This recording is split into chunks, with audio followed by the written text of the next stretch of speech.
Apakah arti mati menurut ajaran Al-Quran? Setiap diri mengalami mati 2 kali dan hidup 2 kali.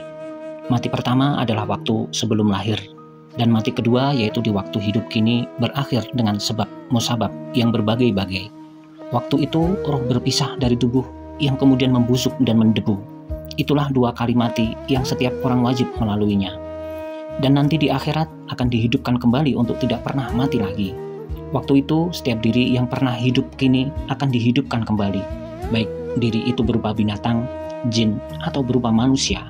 Untuk ini perhatikan maksud beberapa ayat suci ini.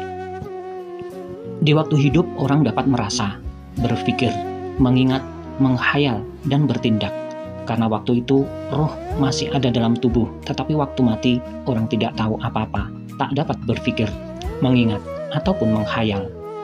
Dari sebab itu pernah didengar pendapat bahwa kematian adalah nikmat terakhir dari Allah bagi setiap diri dalam kehidupan di dunia kini.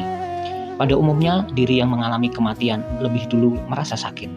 Rasa sakit ini telah dimilikinya semenjak mulai lahir ke dunia, dan rasa inilah yang menimbulkan kewaspadaan, takut, loba, dan kesungguhan dalam kehidupan. Bila rasa sakit itu sudah meningkat, maka diri itu jadi gelisah dan akhirnya menderita. Jika ketika itu maut tidak datang, maka diri itu akan lebih menderita untuk kesengsaraan yang lebih gawat. Tetapi Tuhan itu penyayang. Ketika itu roh diri itu diangkatnya dan matilah diri itu. Dia terbebas dari rasa sakit yang amat gawat. Sebaliknya, jarang sekali kita mendengar kabar tentang kematian yang tidak didahului rasa sakit. Rasa ini didahului oleh penyebab yang dinamakan penyakit, mungkin berupa infeksi, luka, patah, atau penyakit dalam, dan lain sebagainya.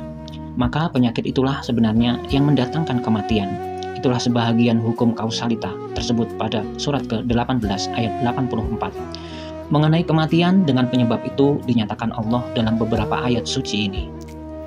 Kesimpulan dari keterangan di atas ini ialah setiap orang akan mati. Mati itu dengan sebab. Waktu mati orang itu tidak jadi orang lagi karena rohnya telah pergi. Mayat itu tidak merasa apa-apa dan tidak bisa mengingat karena memang telah berhenti jadi orang atau telah berhenti hidup. Di akhirat dia akan dihidupkan kembali. Maka yang menyebabkan seseorang dapat merasa dan mengingat ialah adanya hidup, yaitu tubuh dan roh. Adanya kedua unsur ini mendatangkan kesadaran, tetapi tidak selamanya tubuh dengan roh itu memiliki kesadaran, misalnya di waktu tidur.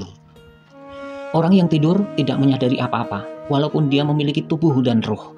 Kenapa orang pernah bermimpi tentang berbagai kejadian?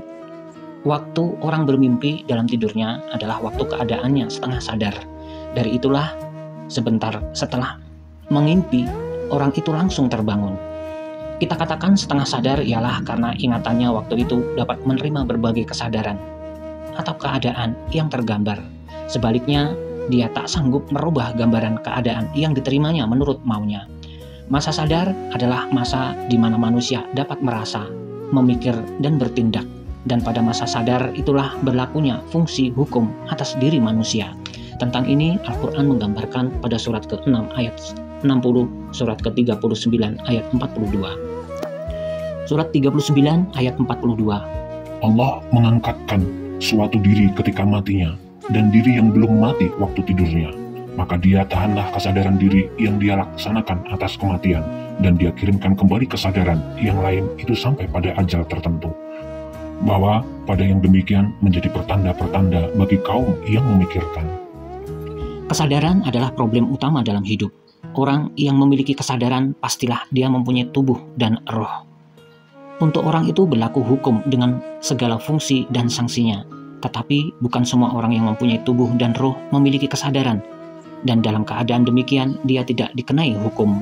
Akhirnya kematian adalah perceraian tubuh dari roh. Terang sekali orang yang mati tidak memiliki kesadaran, karenanya dia tak lagi dikenakan hukum Allah.